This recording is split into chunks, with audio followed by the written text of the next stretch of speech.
All right, guys, what's going on? How's everyone doing today? I've been, messing around with different audio equipment, messing around with different microphones. So I'm trying a different one. This is a built-in mic that I added to my new device. If the audio isn't coming in good, I'll put these on. Just let me know in the comment section. Also, I'm trying to learn this new technology you guys asked for. So we are. I'm using StreamYard. And as you guys are tapping in, let me know where you're coming in from. Throw a thumbs up. Money Meech in the house. What's good? We have a busy week. We talked about it yesterday on the live stream. We got the Jaron Ennis fights. We got the card in the UK. We'll pull it up. We'll pull the odds up real quick.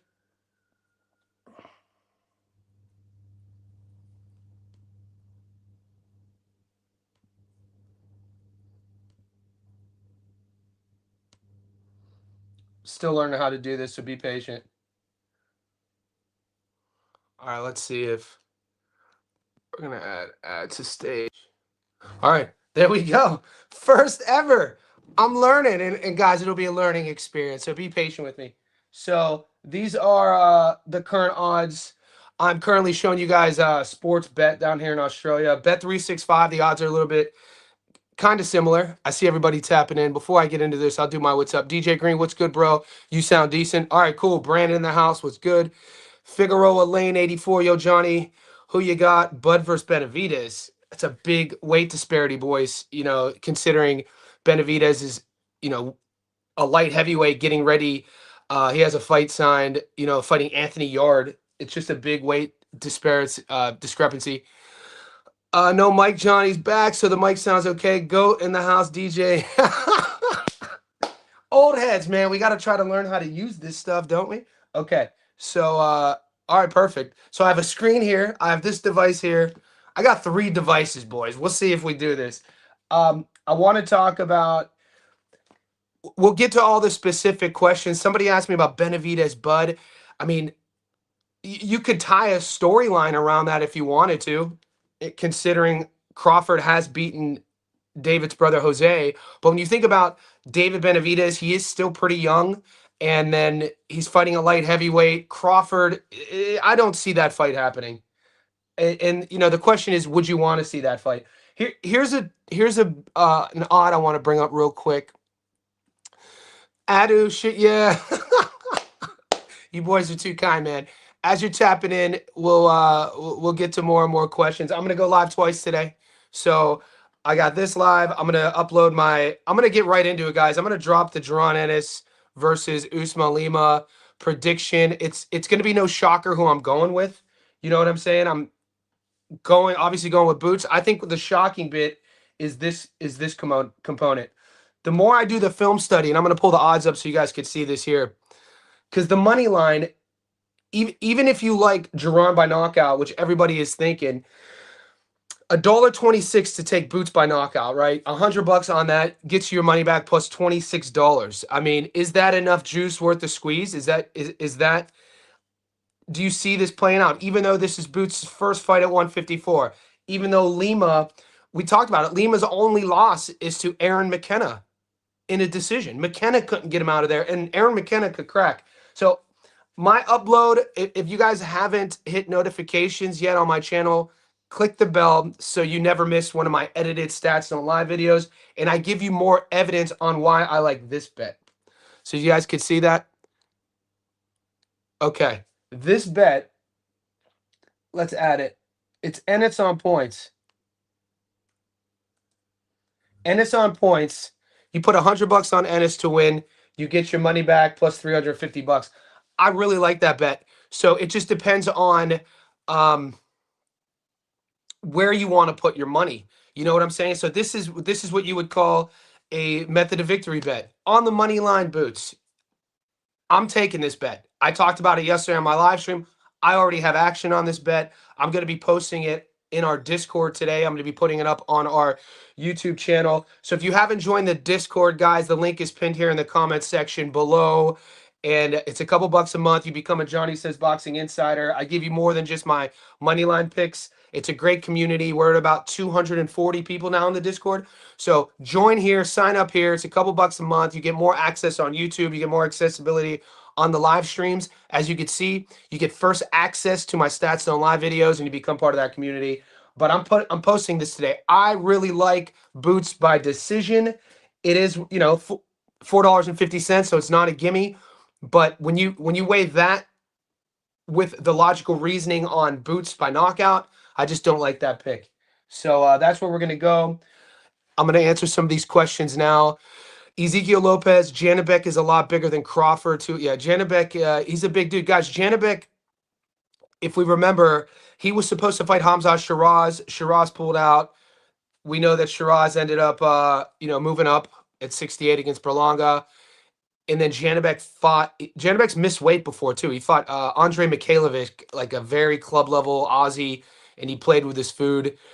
He wouldn't be, I think what is he, only about 6 feet tall? We could pull his box right up in a second.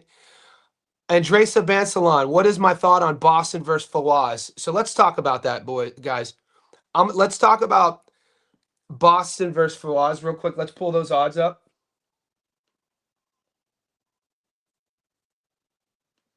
And we talked about this yesterday on the live stream. Okay. So here we go. So if you see this fight right here,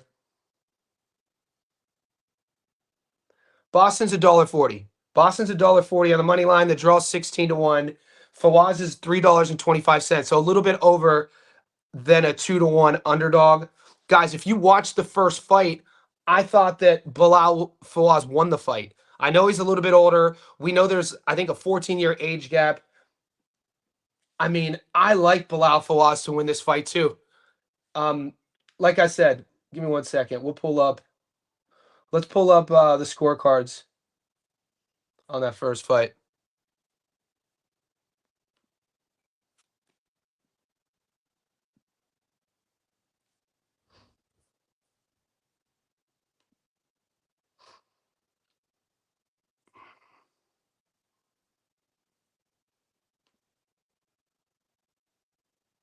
Okay. Okay, here we go. So, guys, these are the scorecards the first time they fought, and this is answering Andres Bansalon's question. Junaid Boston versus Bilal Fawaz fought once already, January 25th, and it was ruled a split draw.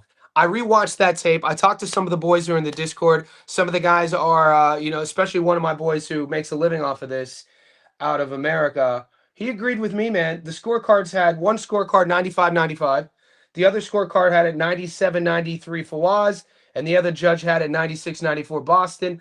I thought Fawaz won the fight handily. And when you look at the fact going into the rematch, 10 months later, the odds I think signify the BoxRec algorithm when people who don't do their due diligence, who don't watch film like us, and just look at a fight. Oh, they fought once already before. Oh, that was a draw. Oh, this guy's 13 years younger. I still like Bilal in this fight, but it's up for debate. Let's go back to the odds. And here we go. And let me answer some of your questions real quick. I got Lima. Boots is overrated. Sean Porter voice. Boots been exchanging punches with Canelo lately. Adu, that means nothing. DJ Green says, I think Boots late knockout or decision is decent.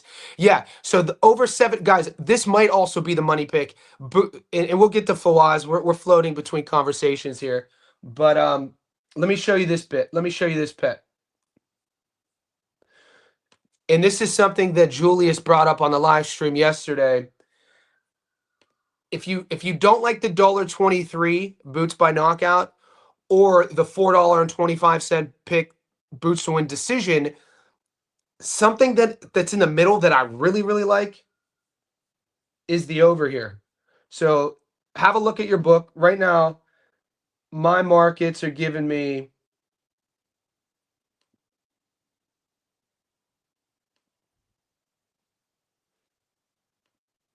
this one.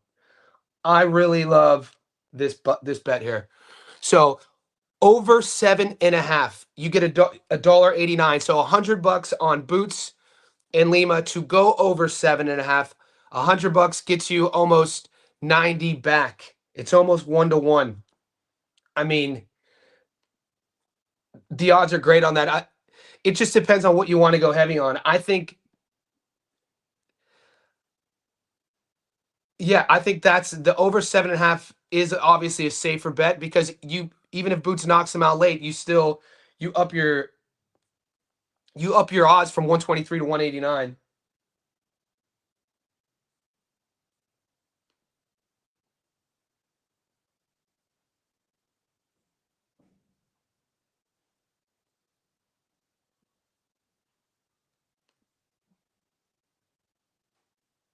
Just checking on the rounds there. So yeah, let me know what you think. It's a it's a 12 rounder. Yeah, it's for one of those. We have to remember Lima is the IBO champion at 154. This is a 12 rounder. Whoever wins this fight will probably fight for what is it, the IBF? I think that's how these sanctioning bodies are aligned. And so let's go back to that one. And let's answer some of your questions here. Boots been exchanging punches. We'll see Figueroa, another can for Boots. Killer Man thinks that Uisma Lima's a can. I disagree. I don't think Lima's a can at all. Killer Man, who else is a can that you think that Boots has fought? Knockout odds, trash anyway. I think Boots' decision. I agree, Mateo. Kiza B, Boots going to be too sharp for Lima. I think late knockout. Okay, so it just depends what you want. I think the $1.89 over 7.5 is probably the move for you guys who think that Boots is going to get a late knockout. You know what I'm saying? It makes you more money. Just studied their first match last night. Comfortably gave Fawaz 6 rounds. Same. Adu says, I just parlayed Boots knockout, no distance. Allen, Arslan, and Boston money line. Easy money. Okay, so Adu, Allen, no distance for Allen Arslanbek. And Boston to beat Fawaz, easy money. How heavy you going on that, Adu? Keys B, it's all good. DJ Green, I'd rather go over 6.5 just in case. Ezekiel Lopez, if it's even remotely close, Boots gets a decision. I feel like Lima's knockout or bust. I don't think that. I don't think the question is will the. You know, I don't see Lima winning 7 rounds. My point is, it could easily be 10-2. My hesitation on Boots stopping Lima comes down to Boots's maiden voyage in a new weight class. Lima's better than you guys think. Aaron McKenna couldn't stop Lima. Aaron McKenna, in my opinion, is one of the best fighters in the world at 160, right? Or yeah, 160. McKenna's been vying.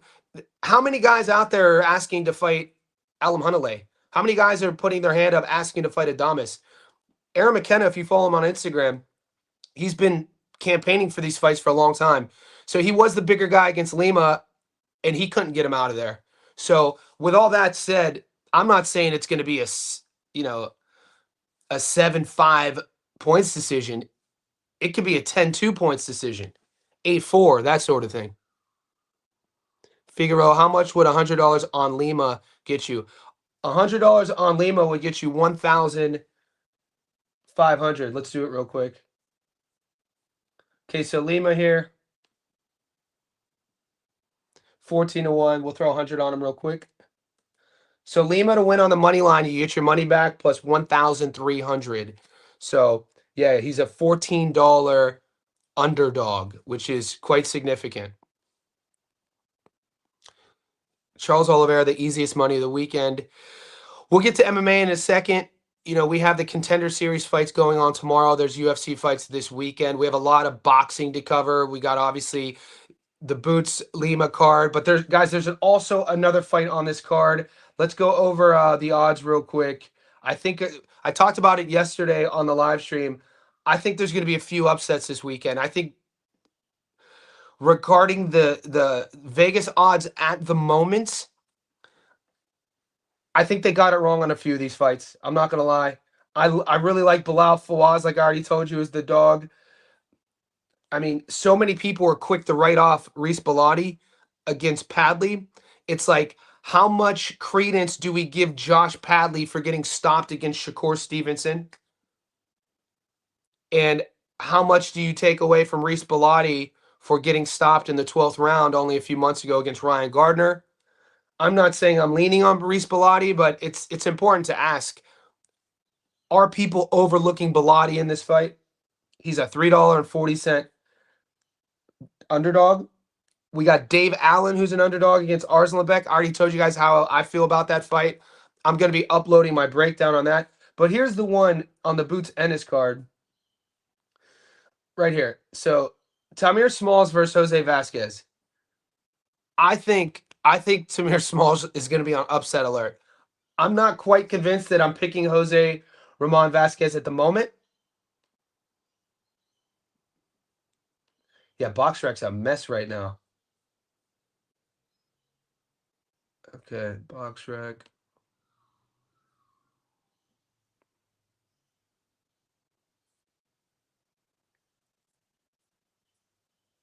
Okay. Events. Dude, the amount of ads on BoxRec is insane, by the way, boxrec.com. All right, here we go. Tamir Smalls 15-0, Jose Ramon Vasquez 14-1. I'm going to show you the screen real quick. And yeah, it's out of.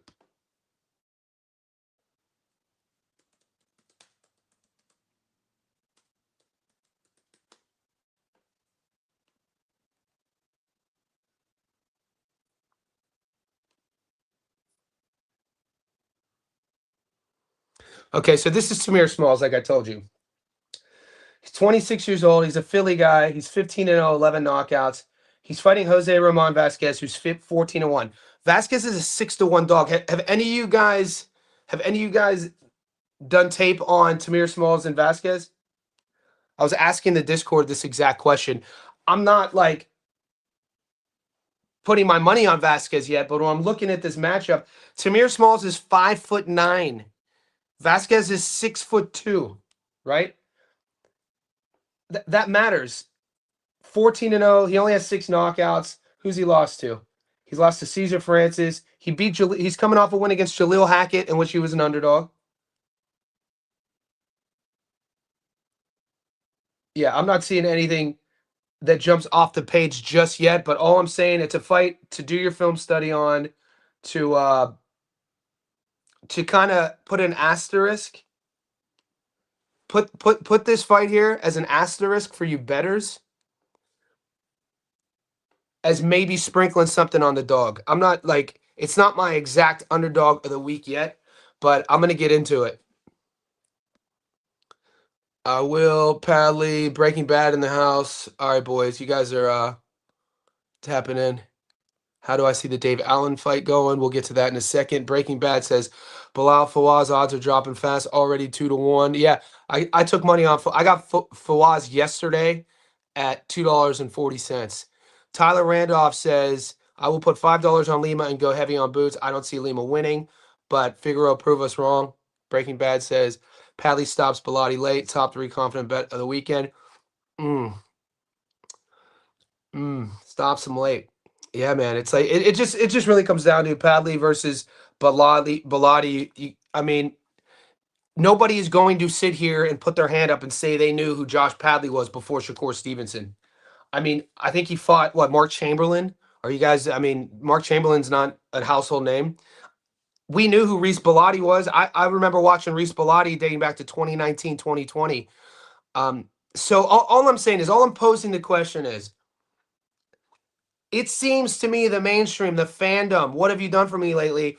A lot of people are putting a lot of credence on Josh Padley because he got stopped against Shakur in the 9th on late notice. And I think they're kind of overlooking Reese Bellotti. We'll see. I thought Bellotti was going to hang him up, actually, to be honest with you, after Gardner stopped him in the 12th. And so to see the boys turn around Bellotti as quick as they did after a 12-round fight, it does kind of, give me hesitance. I'm not sitting here saying I'm taking Reese right off jump, but that's another fight. The Reese Bellotti, Josh Padley fight. Look into it, boys, and I'll give you my predictions later in the week. Tamir Smalls, Jose Vasquez as well, dude. Tamir Smalls is a huge favorite. I think he's going to be on upset alert here. Fawaz odds are dropping crazy. What's up, guys? Dropping my Dave Allen. He really lost to Hackett. Decision. Yeah, I have to rewatch it. Keys to B. I've been watching Padley and Bilotti for years. I think Padley way more skilled. Bilotti's a dog though. Tyler Randolph. What card Chamberlain versus Patty on? Because I thought I watched that. Yeah, it was a while ago. It was a few years back. Padley's went over Chamberlain before. Shriek caught Padley is stopping that man. Caught alive. What's up, TJ? TJ, we'll be going live. Yeah, your Thursday, my Friday. The clocks changed here, by the way, boys. So my clocks, but TJ, it's still your time. We're still going your Thursday, 9 p.m. Figaro Lane says never underestimate hunger, dedication, desperation. Lima wins. Wow. The boys are talking about Figaro Lane is saying that Lima is going to beat Boots. I mean, I'm not going to sit here and say you're wrong. I'm not going to also sit here and say I'm taking that bet. I do like Boots by decision. I like it if even if the odds were 50-50, I would still like Boots by decision. I don't want to say Jaron Ennis fights down to his opponent. That's not why I'm saying I like it by decision. Uisma Lima is better than you guys think. I think Uisma Lima is getting overlooked here. So we also have another fight you guys asked me. All right, let's talk about Dave Allen, Arslanbek. We'll talk about the odds real quick with Allen and Arslanbek, and then I will bring up each guy's box rec, and we could kind of dissect. We could kind of pick and choose what we like, because a lot of you guys are with Dave Allen are saying that, oh, he does have some head scratching losses, the Fraser Clark loss.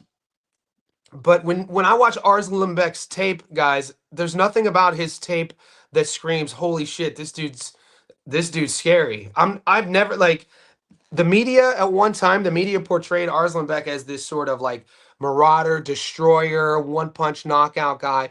I think he's slow. I think he's stiff. I think he doesn't, his setups are very predictable. I think Dave Allen, I mean, you give me, he's $2, he's a $2.10 underdog right now. So it's not quite a 50-50 fight. You put $100 on Dave Allen to win just on the money line, you get your money back plus $110. So you're double, you're 1-1 in. Let's see with will the fight go the distance. Let's look at a knockdown prop. You guys also have to understand Dave Allen, of all of his knockout losses, he's never been knocked out unconscious. He's never been to the canvas. So when Dave Allen gets stopped, it's either in the corner or standing. So the knockdown prop is a little bit risky on that. I do like whenever I'm taking an underdog, I don't get sexy with the prop bets with the method of victory. I already like Dave Allen on the money line. That's enough for me. But some of you guys were asking about knockdown props.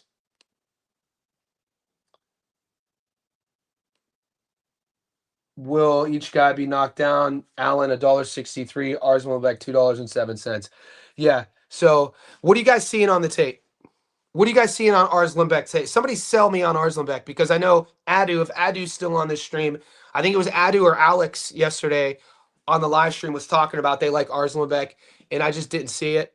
Figaro, yo, Johnny, I seen your Shadowbox video. You got to call. Thanks, Figaro. I'm always working. Got to work on it. I got to get the elbow up, like it's a switch, but, well, elbow up. Arslanbek's not good. I agree. Sal's Blog Talk. What's up, buddy? What's good, Johnny? Excited for the Allen Mac. Me too, man. There's some sneaky good fights, boys. There are some good fights this weekend. Don't let the mainstream boxing media lie to you. Don't let people, I take this personal. I take boxing personal. I'm a loyalist probably by fault at sometimes, but people are like, boxing's not in a good place. Boxing's in a good place. Boxing is simmering right now. Boxing, there's like a low boil with low heat, and over time it's simmering. We have a lot of great fights coming up, and there's money with these odds this weekend. It's going to come down to, like I always say, sometimes the best money we win are the bets we don't make. Sometimes the most money we make is the money we don't gamble. But when we have massive cards, we sometimes could get big-eyed and like, I got to get action on this. I got to get action on this. He's fighting. This card's stacked. I got to bet on every single fight. So when I'm watching, so I can have action on every single fight. That is a full-on neurotic, impulsive, addicted way to bet. My point is, when I'm looking at these fights, There's like, I'm probably only going to play 2 or 3 fights this weekend. Now, that doesn't mean I'm not going to give you guys my long parlay like I always do. It'll be like a 10 fight money line. But when I say play, I mean betting money that, I'm going to be, significant amount. There's like 2 or 3 fights that I really, really like. And I think this is a weekend that we can make a lot of money on playing specific fights. Like last week, you guys were betting on Regan Glacken and Steve Collins Jr. I was telling you guys, I was like, those are sort of club level, C level. Regan Glacken is a guy that, like, I know a lot of you boys know. Some of you guys are Philly guys. Some of you guys are, in DC. Some of you, in any wherever you are. I'm sure you boys know a couple boys at the gym or, even, training that you probably would have been confident with mixing up some of those fighters this weekend that some of you guys were betting on. At least have standards. If you're betting a lot of money on a guy that you can't see that is world class, don't bet. Mateo, you don't want to. Yeah, Arslanbek's tape is it's hard to watch. DJ Green, Mateo going to fall asleep in round 2. Arslanbek is hard to watch. Mateo, you're right. I have Allen winning that. Adu and DJ 100%. Arslan will touch the canvas. Fresh BX, Allen called that Santana fight right. He was on point. Javier Santana, go to my live stream last week. I told you guys to take Javier Santana. He was a 4-1 dog. I didn't bet it. I didn't put money on it. But Fresh BX, I have receipts. I said Santana, that was the play. He would be the upset of the week. My dog, Stefan Hoops, spars with Boots. Hops. That has to be fun to spar with Boots. He seems like he seems like a fun sort of dude to spar with. Very unorthodox guy. It's interesting. I talked about this yesterday on the live stream, how the boxing fandom, when a guy is undefeated, people hate on him and they say he's overrated. They say his resume is trash. And then when a guy loses, they say he's a bum. He was we. It's so insane about the boxing's fan base. It's never like, man, this dude's solid. You know what I'm saying? Like, and if you do support a guy, people call you out. All right, Guido Vanilla. Did you guys tape Guido versus Alexis Barrera? That's an interesting one. This is another fight. Guido versus Alexis Barrera. Guido is an Italian former Olympian. Alexis Barrera, Canadian. We last saw Guido Vianella versus Kiki Torres and went the distance. Guido has a bit of craft to him, man. He has a bit of class to him. Big dude. I think Guido's 6'6". I think Alexis is 6'4". They're both big guys. Right now, Guido's a $2.35 underdog. That's another fight, mate. I really like that fight. I'm probably going to be taking Guido in this fight. So it's interesting. There's money to be made with these dogs. And like I said yesterday on the live, boys, the fact that this time next week, a lot of us are going to be like, dude, I knew it. We called it. And the other half, the other section is going to be like, dude, I missed that. I missed it on that. But whenever we're getting $2.35 versus $1.66 or, 50-50 fights, there's going to be money to be made. It just depends on, if we get a good read. Sometimes we don't get a good read. And sometimes the judges screw us. Nathaniel Collins. I'm still salty. That one for me is still, it's going to take me a week to get over that one. Cristobal Lorente. There's no way you give him 6 rounds. There's no way. I watched it twice. I'm still salty, but I'll debate anybody. That was insane. I was kind and gave it 7-5, and then I rewatched it 8-4. But to say that Cristobal Lorente, and then the idea that we forgot about, like, the fights in Scotland. Collins is the A side. These things matter, dude. And you get these judges. Yeah, I was salty. I didn't see anything. Lorente was tougher than people thought he was going to be. I liked Lorente late, probably rounds 8 to 12 overall, not winning every round 8 to 12, but how he would punch back with Collins. I think what happened was somewhere around round 5 or 6, Collins had that big round. Lorente made a great adjustment. He told himself, well, I could punch with this kid now because his power's not there. So Collins, one thing, his power didn't carry a lot of that. Collins said after the fight that he he didn't manage his gas tank properly, which I kind of accept. And when you saw that Lorente noticed that, that's when he started punching with him. And every time Collins would throw, Lorente gave receipts. So that looked good. Optically, that looked good. But was it good enough for a draw? I don't know. I watched it twice. I'm not going to watch it a third time. I'm not going to watch it a third time. Boost by decision, late stoppage. DJ, I hit on the draw on that fight, but got the... No way. You boys are savages. DJ hit on the draw. Good man. Why you mad, Toya? So what you saying? Boots by UD and David by UD. Toya, I like Boots by decision, and I'm taking David Allen on the money line. So we'll do this together. And here's why. Because David Allen's already an underdog, so I don't like putting method of victories. He's already given us money, right? So if we put this two-legger on the same ticket, we'll do it together. Jaron Ennis by decision, and then we will add Dave Allen on the money line.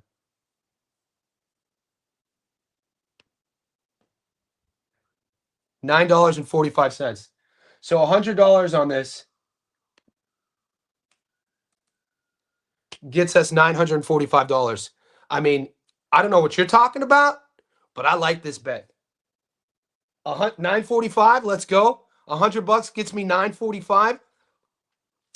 Now, if you think that Boots is going to win by knockout, let's switch something up real quick.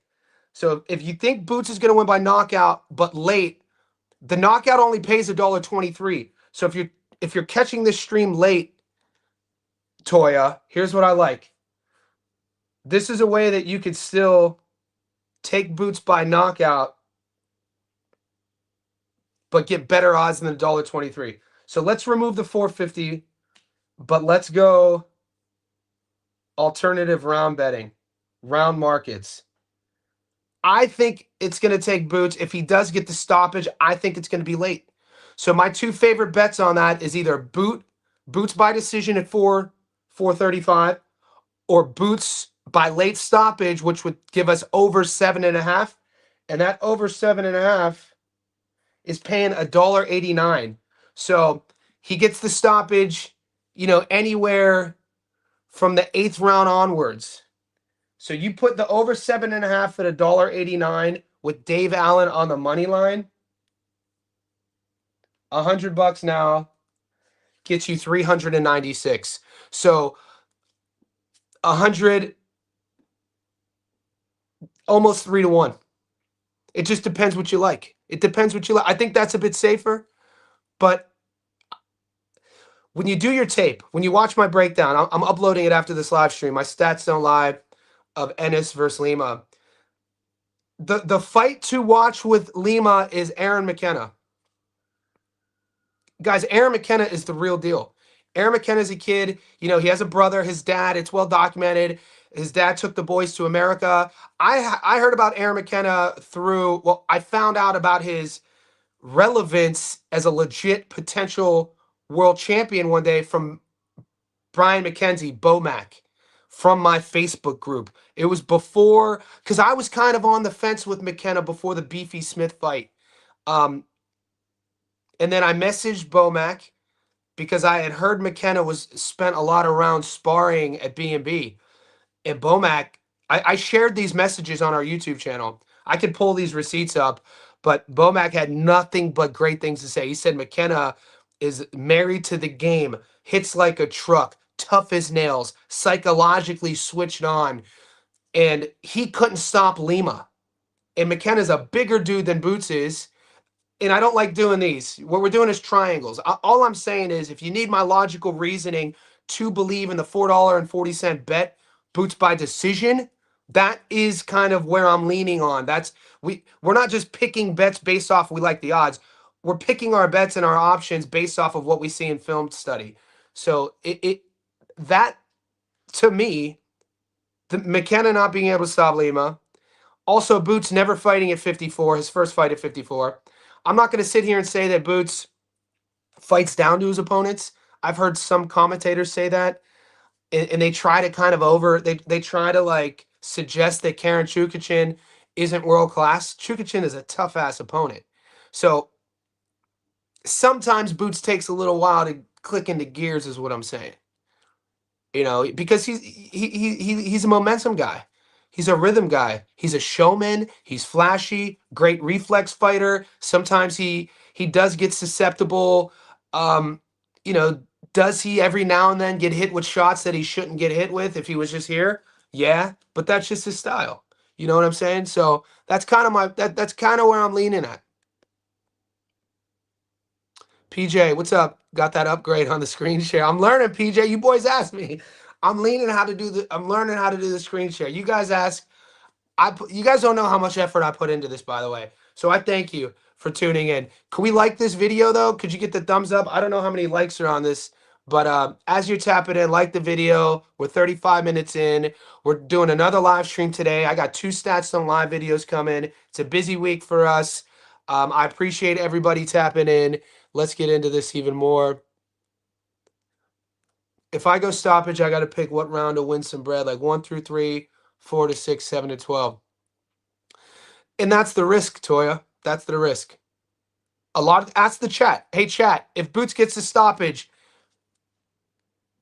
answer Toya here, chat. If Boots gets the stoppage, put a 1 if it's 1 through 6, or put a 2 if it's 7 through 12. So 1 if Boots gets the stoppage first half of the fight, 2 if Boots gets the stoppage second half of the fight. Help Toya out. Give her a little bit of peace of mind here. I like McKenna. I don't know about his pop. He took a while to get Liam Smith, and I was on McKenna in that fight. Yeah, we won a lot of money on McKenna by stoppage too, though. But Liam Smith, I mean, McKenna was an underdog in that fight, guys. McKenna goes into that fight as the underdog, 235, and he got the stoppage. Put him on the money line. This is boxing. Dave Allen and Oliveira, best bet of the weekend. Ooh, the Kiza B special, mixing boxing with UFC. I like it. Mateo. Okay, so Toya, you still here? So Mateo says the second half of the fight. PJ says the second half of the fight. DJ Green says the second half of the fight. I'm going David by UD and Boots by okay. Toya's going first half. So Toya, it can happen, dude. Boots is that dude. I think Boots is that dude. Boots is young. What, 28? Boots is young. Big dude, skilled, athletic. What a fun guy to watch. 100% unless he catches him cold. Jesse Aguiar, second half of the fight. DJ Green, second half of the fight. Can you make the screen share bigger? Damn. You guys, how do I just learned how to screen share. Now people like, let me see. I'm about to just start pressing buttons. Is that good? We'll keep my big ass head little. FX coaching, is that good?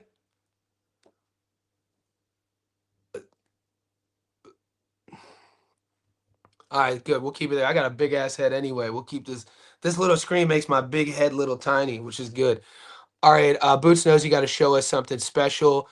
Can you? All right, so let's talk a little bit about. So I gave you. We did a couple parlays. Let's talk a little bit about.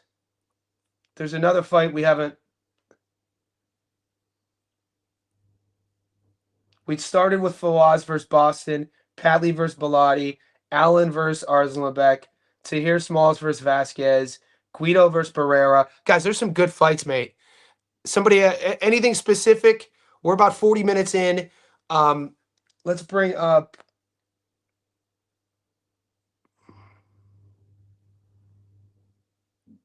I want to let's bring up Boots' resume real quick.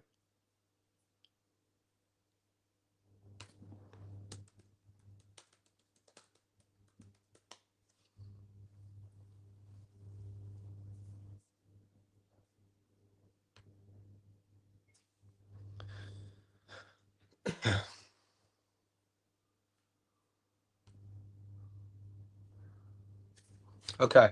So I'm just pulling up Jaron's resume real quick. 34-0, 30 knockouts. We know he's undefeated, right? 28 years old. All right. This is who he's beaten.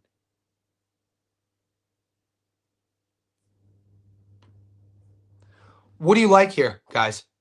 What do you guys like here on this resume? You know what I'm saying? So because you got Stanionis, who was 15-0, look great. Stopped him.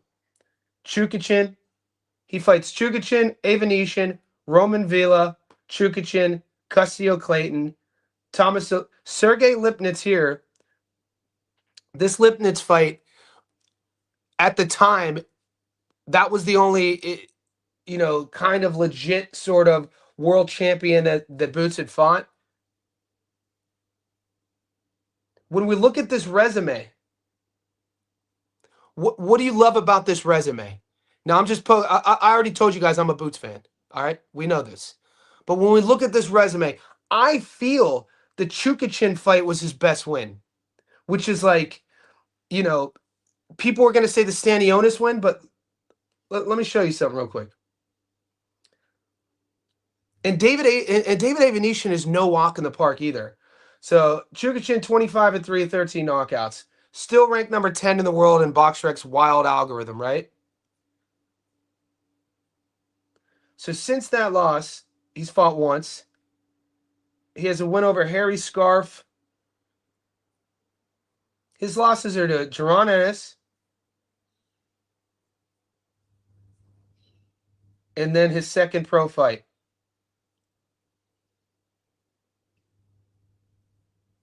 And if this is his best win, we just have to keep that in mind. That's all I'm saying. We just have to keep that in mind. We just have to keep that in mind. It's not like Jaron Ennis has a list and a plethora of highlight reel knockouts against legit world champions. And I should be able to say that without being deemed a hater. I'm not a hater. You know what I'm saying? So this is why the chat's important. This is why the channel is important, is because we could dissect the guy's resume. We could still be fans of Jaron Ennis, and we could still say, his resume doesn't really stand up that strong. Now, granted, the defense of that would be he's young. Jaron's young, man. And, he's 28 years old. 28 years old, entering the physical prime of his career. We're going to know a lot about him. Like, I put this kid, I section his career as literally what I saw against Roman Villa onwards. Roman Villa had a little bit of, people were excited about him for a little bit. And maybe I'm giving too much credence to Chukachin and Avanesian, because Avanesian's best win, he beat Shane Mosley when Mosley was 1,000, and he beat Josh Kelly, and a lot of you guys aren't sold on Kelly like I am. This is the stuff I sit with, and this is when Bud was coming up, when Bud was campaigning for the Errol Spence Jr. fight, and then when he beats EJ, and then he was campaigning for the Canelo fight, and then he took the Madrimov fight, and people were trying to hate on Bud's resume. I'm like, Bud's resume is good, man. Like, you bring up, and I don't like dissecting resumes to use against fighters, but with Ennis, it's kind of like the knock on him. His haters will talk about his resume, is my point. So, with that being said,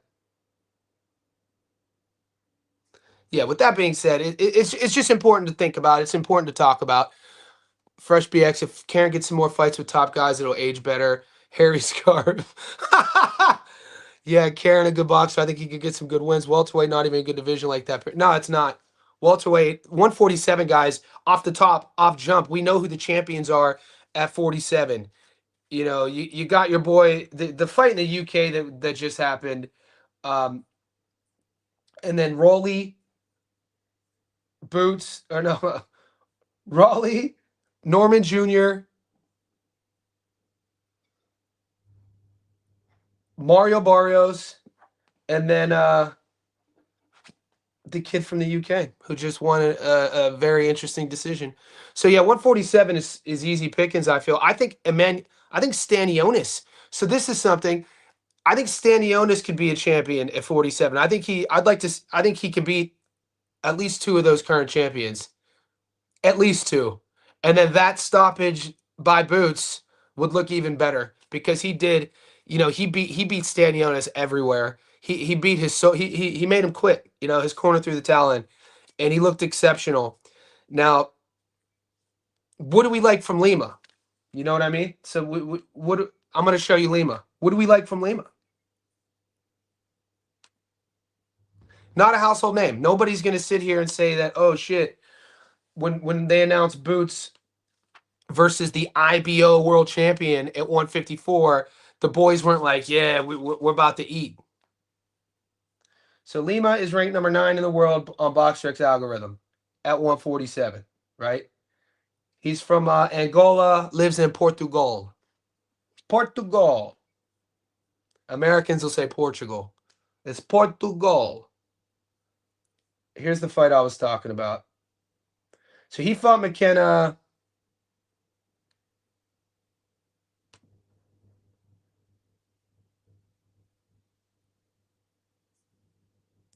June 23rd. What year? It was a 10 rounder. Pretty wide on the scorecards. 10 rounder. So is Lima's best performance is not getting knocked out against Aaron McKenna? You see what I'm saying? So those it's the reason why the odds are $1.23 for Boots to win by knockout. That should happen. So I'm not persuading you guys to not take that bet. Based off of this sort of stuff, that's why the money is there, is my point. So Lima's best performance was not getting knocked out in a UD loss against Aaron McKenna. And then Boots' best performance, let's just say Stanionis, knocking Stanionis out in his most recent fight. So yeah, it just depends on what you like. Lima's tough enough to go the distance. Boots is too good. Will he stop him? It really comes down to that. Welterweight, Devin Haney versus Norman. Who you got and why? We can talk. You guys want to talk about that? We'll talk about that. We're already 47 minutes in. Haney versus Norman. Obviously, if we're looking at advantages to give each fighter, you know what I'm saying. If we're let's see what the odds are right now. If we're doing our dissection of who and why, you know what I'm saying? Who's the current world champion? Brian Norman Jr. Who's undefeated? Brian Norman Jr. Who's lost before? Haney. Who has the more recent success? Brian Norman Jr. Whose natural weight class is it in? Brian Norman Jr. All of these things allow, Devin has an uphill battle against Norman Jr.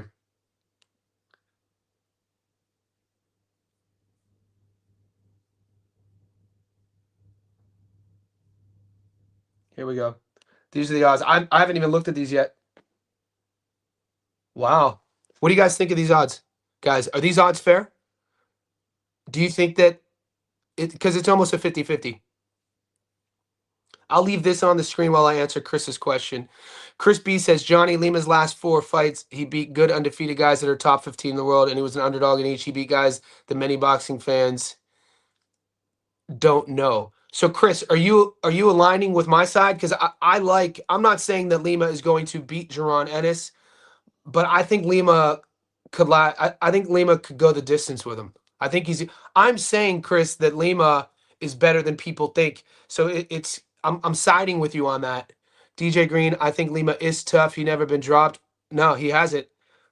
Okay. Max, if the same Haney that fought Ramirez shows up, I don't even see how he can win on points. Norman 7-12. PJ, wow. DJ, Devin gonna have to do what he did against his last opponent. So you think that Devin Haney fights Jose Ramirez, so he's gonna take that same game plan against Jose Ramirez and implement that against Brian Norman Jr. The thing about Jose Ramirez is Jose Ramirez didn't, he might have been the most old aged 31-year-old fighter, former champion that Devin could have fought. He didn't have the footwork. He didn't have the reaction time. He looked a bit spent. He looked a bit long in the tooth. Dare I say SHOT in Jose Ramirez, which I don't like using. Brian's not that. Brian has quick feet. Brian is young. Brian is, smart. He has power, good hand speed, good footwork. Brian's a better boxer than people think. And if anything, Haney's camp asked for the fight. Maybe they see something. Haney's going to try to outbox Norman. Who's the better boxer? I mean, who's the better boxer? I think Brian Norman Jr., man. I like Brian Norman Jr. in this fight. Ramirez is washed. Haney didn't want any part of him. Yep. Sal's blog talk. Johnny, love Devin in this spot. Dropping it back. Nice, brother. Sal, you should come on the channel. We could talk. I want to hear your opinions on this. You like Devin in this spot. Okay. Ramirez didn't punch at all with Norman. Ramirez didn't punch at all. Norman ain't going to just let him move around. He's not going to let him move around. He's not going to let him move around. And we have to, so you think Devin Haney outpoints Brian Norman Jr. So we think that Brian Norman Jr.'s skill set is so low that when Haney is trying to jab him and move, that Norman Jr. won't have the skill sets to either counter or angle or bot or punch with him. So we don't think that Brian Norman Jr. is that good enough to punch and score on Devin Haney. I mean, what Devin Haney are we looking at with this evidence? What was Devin's best performance? How long ago? How much relevance do we give the psychological turmoil and trauma that we saw Devin bring into the ring against Ramirez? So is that Jose Ramirez fight enough to just totally turn Haney's mindset around off of the trauma of the Garcia fight? So that performance, do you guys think, the ones who think that Devin is going to win, he like leans on that Jose Ramirez performance and he's looking at himself in the mirror, like, yeah, I got this. I look good against Jose. I'm that dude, man. I beat Jose Ramirez, man. I just beat a former world champion. This dude's nothing. I'm about to dog walk Norman. Do you think he's saying that, or do you think he's thinking like, shit? If I don't, I'll be good and I'll be good if I don't get hit. I can beat Brian if I can beat Brian if, or is he saying I'm going to beat Brian? Because if he goes into that fight with the mindset of I can beat Brian if, he's gonna lose. He's gonna lose. My son sees me interacting all the time on here with you. He's so intrigued. All right, Sal. Sal, how about you send me a DM on Discord? I think Haney has elite talent, but he's too big to make 140 and too chinny for the big hitters at 47. Max, why do you think he's chinny? Why do you think Devin Haney's chinny? He's never been knocked out. He's never been stopped. I don't know what you mean by chinny. When I think chinny, Max, I think Amir Khan. I think a guy who gets knocked out once and then continuously gets stopped. Haney's never been stopped. He's definitely not chinny. His best performance was Cambosis, Boston, or Fawaz. I like Fawaz in that fight. If Haney gets cracked hard once, he's going to be shook.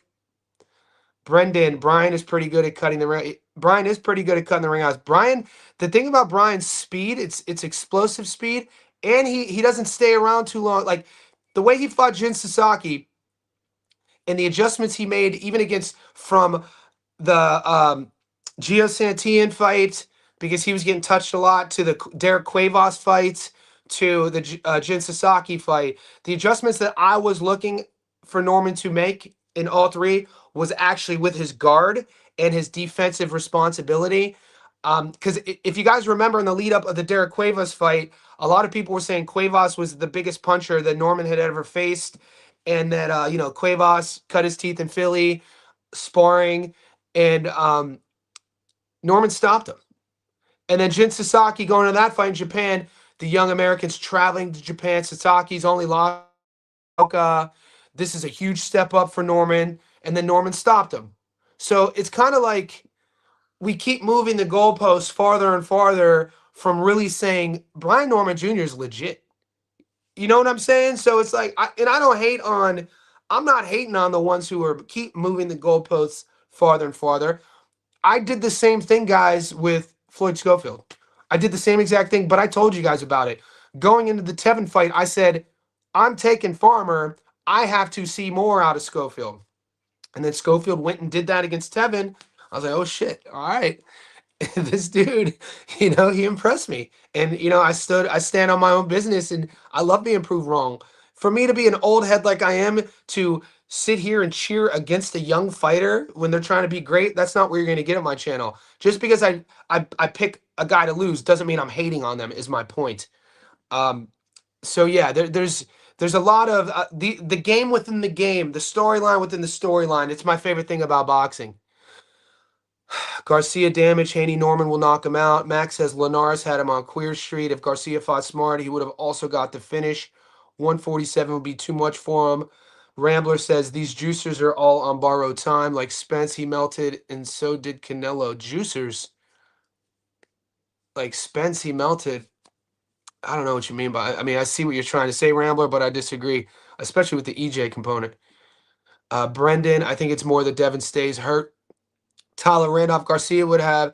He just smothered his offense too much. Dog ass beard. Yeah. Well, the thing about Ryan Garcia is you see a guy who has a really good lead hook and then falls in love with it. And then ever since he was a little kid, he's had this good lead hook. And so maybe he hasn't worked on other things in his game. And this is a kind way of me saying sometimes when you have a really good attribute in boxing, you overlook other things. And with Ryan Garcia, you got to see those holes in his game, those other things, being patient, understanding range and distance, not going for the kill. When you have your guy hurt, stop headhunting, work the body, jab a bit, angle, try to find an angle, stop throwing everything at one speed. Garcia throws everything at one speed. And but that comes with a sort of maturation, a sort of patience in your work, and not everybody has that. And it's not a bad thing. Ryan Garcia got to this point where we're talking to him because of that attribute, that lead hook, and that power. Garcia, I got Norman on points. I think Haney's going to withstand the beating. I mean, just on these odds right here, $1.83 is enough for me to take Norman on points. Yeah, it's I can't see Haney beating Norman. I'm not a believer. There's no way. You're not going to sell me on Haney beating Norman Jr. I'm not a believer, and I'm not a Haney hater. You can't find one video of me hating on Devin Haney. So I'm not saying I just don't see. I'm not buying it that he's going to be able to go to 47 and be the first guy to beat Brian Norman Jr. Brian Norman Jr. in my opinion is a mini reincarnate of Joe Frazier. Like literally his mindset, how he throws his hook, his style, his willingness to throw, his willingness to get into a firefight. He's a throwback. Brian Norman Jr. to me is a throwback fighter. Everything about him I like. The relationship he has with his pops, his willingness to travel as well, be the B side. Not a lot of guys his age in his generation want to be the B side. He doesn't give a shit. He just wants to fight. That's the throwback, man. Brian Norman Jr. a lot to like. I don't see Devin Haney being the first guy to beat him. The thing about Norman Jr., he's not a physically big dude. So genetically, he's not a big guy. I don't see Norman Jr. I think the knock on him over time will probably be that like he stays at 147 because he's not a big 147. You know what I mean? I think Haney will probably be the bigger guy, even though Haney is because Haney. You remember when he was fighting at 35, he was cutting so much weight. Who knows how this goes? Personally, I got Norman, but won't count Haney out considering how good is. But how good is Haney's boxing? See, all right, guys.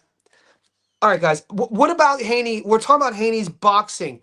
When you look, even his jab, technically, I think that like before Haney got beat against Garcia, the resume, how he was going about his business, the hype, how young he was, and then people were finding what he's really good at, which is fine. But people are saying his jab is really good. All right, compare his jab to Richardson Hitchens' jab. I don't think it's I think Richardson Hitchens' jab is so technical. I think he makes Haney look average. Like even Haney's backhand, he doesn't turn his backhand over either. He short arms it. So Haney will punch like there when we're talking about he's a good boxer, I think that narrative kind of got a little bit swelled in the uprising of the young champion, multiple division world champion. I think it got a bit swelled. And I think that what we saw against Garcia and what we saw against Ramirez. Now the kid's tough. The take home point for me is Devin Haney could take a shot. So I don't buy in that he's chinny. I actually watching him get that ass beat against Garcia. Disregard Garcia being a cheater, missed weight by 3 pounds, was on the bags, on the piss, tested dirty for steroids. All that is true. Scumbag for all that stuff, by the way. Scumbag, absolute scumbag for all that stuff. Be a goddamn professional, man. Be a samurai. Be disciplined. Be locked in. But for Haney to get that ass beat, belt the ass, and keep getting up, he didn't get stopped. He didn't quit, and he won a lot of rounds. If you rewatch that fight, minus the rounds he got knocked down in, he won a lot of rounds. So in you know he's a better boxer. Like I think that watching him against Garcia, my point is watching how he boxed against Ramirez. I don't know, man. Haney has got away once to the Garcia fight. I'm gonna answer these questions now. DJ, I think Loma beat up Devin. I think Loma beat him too. I think that as this age, I think Lomachenko beat Devin Haney. Haney's time is up. He got away once with the Garcia fight, getting his loss removed. I don't see him getting over again. I never been that high on Haney. I bet Ryan in that fight got it 700. Nice, man. Good hit, Kiza. DJ Loma should have won. Tyler Randolph, Haney never been that good, to be honest. I'm not hating because I respect his heart, but I agree, Tyler. Mateo, 1-7 mine. Ezekiel Lopez, they weren't given a 36-year-old who barely speaks English and multiple losses that decision. Ezekiel, great first name, by the way, man. The funny story growing up in my household, my father wanted to name me Ezekiel, but my mom wouldn't let him. She vetoed it, and then my birth certificate named me Jonathan. But Ezekiel, great name. Zeke. All I'm seeing is one-sided things. I'm not seeing nobody talk about Norman's. Norman has flaws, I said, but Fresh BH, we could talk about Norman's flaws. In my eyes, Norman's flaws are his setups. Norman's flaws are his defensive responsibility. But those things were supposed to be sort of like found out against Sasaki because Sasaki was, all the knockouts, high knockout to win ratio. I don't think Devin Haney has the power to highlight Norman's flaws. I think Norman's flaws, sometimes his head, he keeps it on the center line. Sometimes he lacks upper torso mobility. Sometimes he doesn't slip off of his jab. Sometimes he gets hit when he shouldn't get hit. When he punches with his opponents, his chin kind of stays high. I think his flaws are definitely there. And at 24, 25 years old, I don't think Norman's a finished product. I actually think as a world champion, he's still developing. I just don't think Devin Haney is the guy to feature those flaws. Ramirez fight has one of the most boring I've ever seen. Wanted my money back, my time, same. Arian, I see Brian shocking the world too. It's a 50-50 fight, man, and he's the world champion. Would he really be shocking the world, Arian? Haney is such a superior boxer, faster, better feet, and more experience. I mean, how do we define what a boxer is then, Money Meech? For people to say, he's a better boxer, the word boxing is so subjective. So like we first have to define what is boxing. You know what I'm saying? It's very subjective. Johnny says boxing sounds better than Appreciate you. Haney would be running for his life for Sasaki, right? Sasaki could crack, man. Dude, I can't wait to see Hiroka versus GAR. Gary Antoine Russell versus Andy Hiroka. I consider this Norman first real setup fight. Step up fight. Styles make fights. Oh, come on. Yeah. I wouldn't call it a step up fight, but is this Brian Norman Jr.'s best opponent? Yes. We would be ill advised to disregard Devin Haney's career resume so far. But let's have a look. Yeah, it's hands down. Devin Haney is going to be Brian Norman Jr.'s toughest task. I don't think anybody. I mean, I'm not saying who would say that anybody else Norman Jr. has beaten is a tougher task than Devin. You know what I'm saying? Let's have a look at Dev's resume.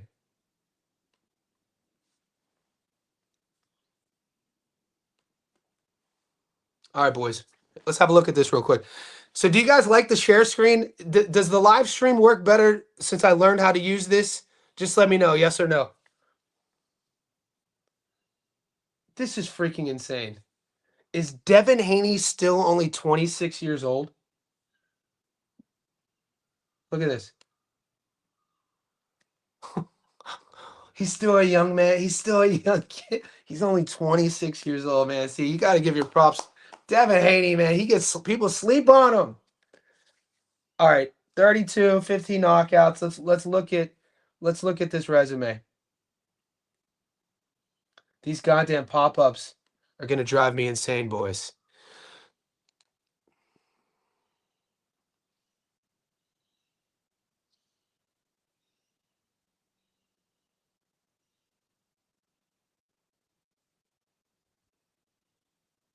Okay, good. Nice. No, here's Devin's resume. Jose Ramirez, former world champion, beat him. Ryan Garcia, we don't have to get it. We know what happened there. Regis Prograis, former world champion, beat him. Vasily Lomachenko, former world champion, beat him. Kambosos Jr. twice, former world champion, beat him.